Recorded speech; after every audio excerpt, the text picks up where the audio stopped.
semuanya, balik lagi bareng aku. Sesuai dengan video sebelumnya, bahwa video kali ini kita bakalan ngebahas soal-soal ujian sekolah kelas 9 Bahasa Indonesia. Nah teman-teman silahkan simak videonya, karena dalam soal-soal bakalan ada kutipan-kutipan cerpen yang perlu kalian pahami. Biar gak lama-lama, kita langsung aja bahas soal yang pertama. Perhatikanlah surat undangan berikut. Dengan ini kami mengundang Bapak Ibu untuk menghadiri rapat rutin awal tahun pelajaran 2023-2024 yang akan diselenggarakan pada hari Sabtu tanggal 11 Juli 2023 pukul 9 sampai 11 WIB, tempat Aula SMP Negeri 8 Lebak, acara pembagian tugas mengajar. Kalimat penutup surat undangan tersebut yang tepat adalah: A. Atas kehadiran dan doa restu Bapak Ibu kami ucapkan terima kasih. B. Atas waktu yang diluangkan kami ucapkan terima kasih. C. Kehadiran Bapak Ibu sangat kami harapkan tepat pada waktunya. D. Mengingat pentingnya acara tersebut, kami mengharapkan Bapak Ibu dapat tepat waktu. Atas perhatian Bapak Ibu kami ucapkan terima kasih. Nah teman-teman, kira-kira jawabannya apa sih? Oke, kita bahas. Dalam surat undangan, kalimat penutup yang tepat itu ada pada jawaban D.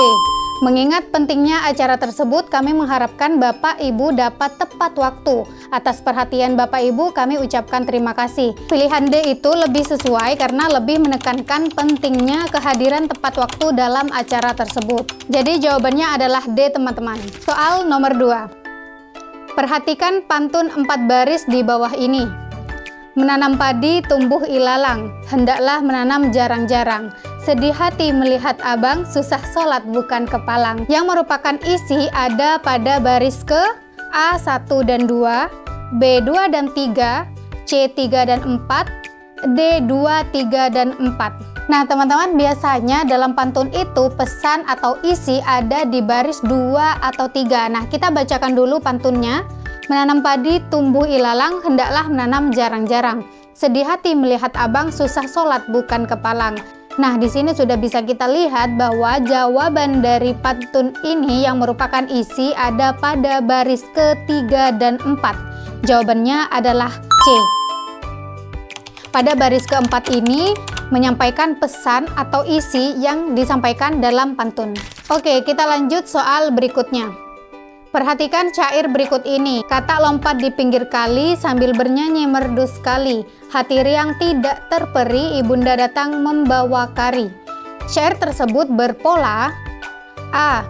AABB, B. ABBA, C. ABAB, dan D. AAAA.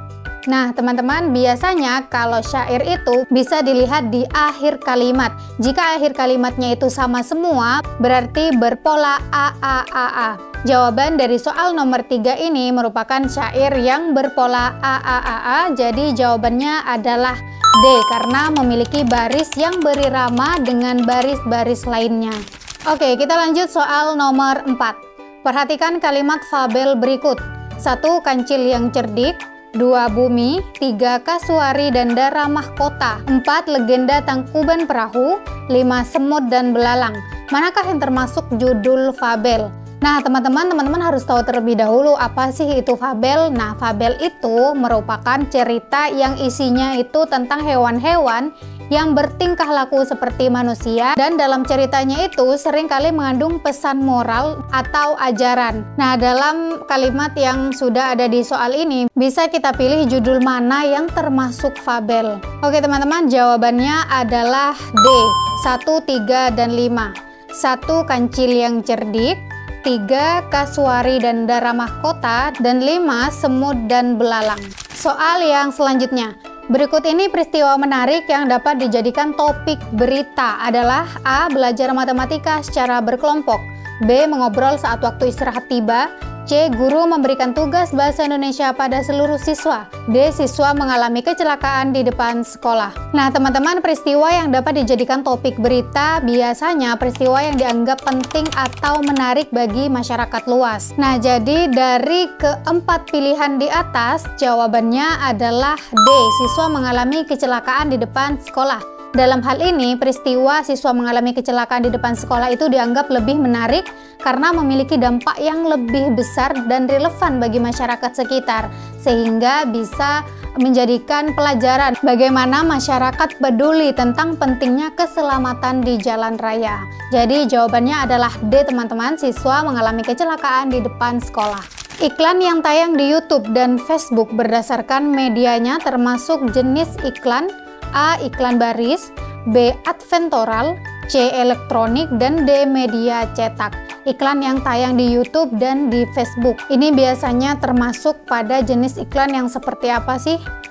Nah, teman-teman, kita bahas iklan yang tayang di YouTube dan Facebook itu termasuk dalam jenis iklan elektronik. Kenapa iklan tersebut dikatakan iklan elektronik? Karena disiarkan melalui media elektronik seperti internet atau jaringan digital. Jadi, jawaban pada soal berikut ini adalah C, elektronik. Kalimat berikut yang mengandung makna denotasi adalah: A. Polisi yang telah bertugas 24 jam itu tidur pulas karena kecapean. B. Jalan di depan rumahku akan dipasang polisi tidur. C. Hati-hati, jalan di depan banyak polisi tidur, kata Udin. D. Polisi tidur dibangun supaya kendaraan tidak melaju kencang. Nah, yang termasuk makna denotasi itu apa? Teman-teman, makna denotasi itu kalian perlu mengetahui juga bahwa makna denotasi itu merupakan makna langsung dari sebuah kata atau kalimat. Jadi dari 4 pilihan di soal, jawabannya adalah A. Polisi yang telah bertugas 24 jam itu tidur pulas karena kecapean. Ini merupakan makna langsung dari sebuah kata. Jenis karya sastra yang berbentuk singkat berisi kata-kata indah yang digunakan penyair untuk mengekspresikan gagasan dan pikirannya adalah pengertian dari A. Teks berita, B. Teks iklan, C. Teks eksposisi, dan D. Teks puisi. Dari soal kita sudah bisa menebak bahwa yang digunakan penyair untuk mengekspresikan gagasan dan pikirannya berbentuk kata-kata yang singkat dan indah. Jawabannya adalah D, teks puisi, karena teks puisi ini merupakan karya sastra yang ditulis dalam bentuk yang padat dan mengandung kata-kata yang indah. Paragraf berikut yang merupakan teks persuasif adalah, teman-teman perlu mengetahui dulu apa sih itu teks persuasif. Silahkan sambil lalu dicari, aku baca pilihannya. A. Habibie merupakan tokoh yang sangat dikagumi bukan hanya di Indonesia, melainkan di luar negeri. Otaknya yang cemerlang dan jasanya terhadap bangsa ini menempatkan beliau pada 5 besar tokoh terpintar di Indonesia. B. Banyak siswa yang melanggar kedisiplinan akhir-akhir ini. Semua itu karena kurangnya kesadaran mereka untuk mematuhi peraturan. Oleh karena itu, marilah kita tanamkan nilai-nilai kedisiplinan kepada siswa agar mereka mau menaati peraturan yang dibuat. C. Film Laskar Pelangi menuai sukses besar. Lebih dari 1 juta penonton hingga hari ini film tersebut ditayangkan. Antrian panjang di setiap bioskop menjadi pemandangan yang biasa sejak ditayangkannya Laskar Pelangi di bioskop-bioskop. Dan D. Mawar adalah suatu jenis tanaman semak dari Gunus rosa sekaligus nama bunga yang dihasilkan tanaman ini. Mawar liar terdiri dari 100 spesies lebih, kebanyakan tumbuh di belahan bumi utara yang berudara sejuk. Oke, kita bahas ya teman-teman. Teks persuasi itu adalah bentuk tulisan dengan tujuan mempengaruhi pembaca agar melakukan sesuatu sesuai dengan apa yang disampaikan oleh penulis. Nah, dalam soal di atas yang merupakan teks persuasi ada pada jawaban B.